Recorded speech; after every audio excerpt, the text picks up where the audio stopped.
উমরে ফারুক সালাত শুরু করলেন, ফজরের সালাত, আল্লাহু আকবার। In the meantime Abu Lulu এই খঞ্জর নিয়ে উমরে ফারুকের বুকের মধ্যে 3টা স্টেবিং করলেন। একটা মারলেন নাভির নিচে, মারার সাথে সাথে পাকস্থলী কেটে গেল। আরেকটা মারলেন পাজরে, পাজর ছিঁড়ে গেল। 3টা মারার পরে উমরে ফারুক বললেন, কাতালানি আল কাল, এক কুকুর আমাকে মেরে ফেলেছে। পেছন থেকে এক সাহাবীকে টান মেরে সামনের দিকে নিয়ে গেলেন, তুমি নামাজের ইমামতি করাও। আর ওমরে ফারুককে বাকিরা ধরাধরি করে পেছনে নিতে আরম্ভ করলেন। আর এই আত্মাই আক্রমণ যে করেছে, সে কাতারের মাঝখান দিয়ে যেতে আরম্ভ করলো আর 2 দিকে ছুরি মারতে আরম্ভ করলো। 13 জন সাহাবীর গায়ে ছুরি মেরেছে, 7 জন সাহাবা স্পট ডেথ, জায়গায় মৃত্যু। এই ভয়ঙ্কর অবস্থা দেখে এক সাহাবী বুরনুস, এক ধরনের জুব্বা আছে মাথাওয়ালা, অনেকে জ্যাকেট পরছেন না এরকম মাথাওয়ালা, লম্বা জুব্বা আছে আর ওপরে শীতে পড়ে মাথাওয়ালা, এই মাথাওয়ালা জুব্বা বের করে এক সাহাবী জালের মতো তার দিকে উড়ায় মারল। ওই বুরনুসের মধ্যে পেঁচিয়ে আবু লুলু মাটিতে পড়ে গেল আর সুইসাইড করে ফেলল, নিজের বুকে নিজে মেরে আত্মহত্যা।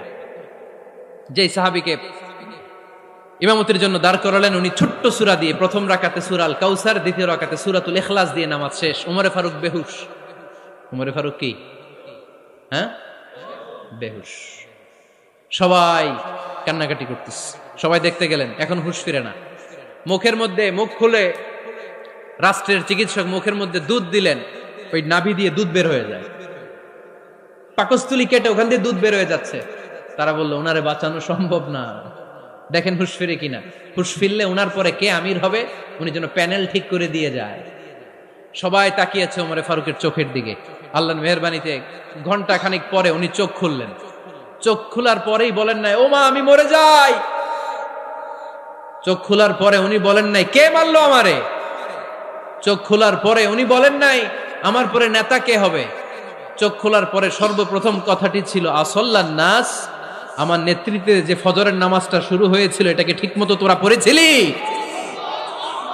আমার নেতৃত্বে যে ফজরের জামাত শুরু হয়েছিল সেটা ঠিকঠাক মতো সমাপ্ত হয়েছিল কিনা আগে বল। আসল্লান নাস, নামাজটা হয়েছে কিনা বল। সুবহানাল্লাহ বলতে পারলেন না? This is Omar, hour super hero. নেতা অনেকগুলো লাগে না, এরকম নেতা একটাই যথেষ্ট যে গোটা বিশ্বকে কাঁপায় দিতে পারে। চিল্লায় বলো ঠিক কিনা?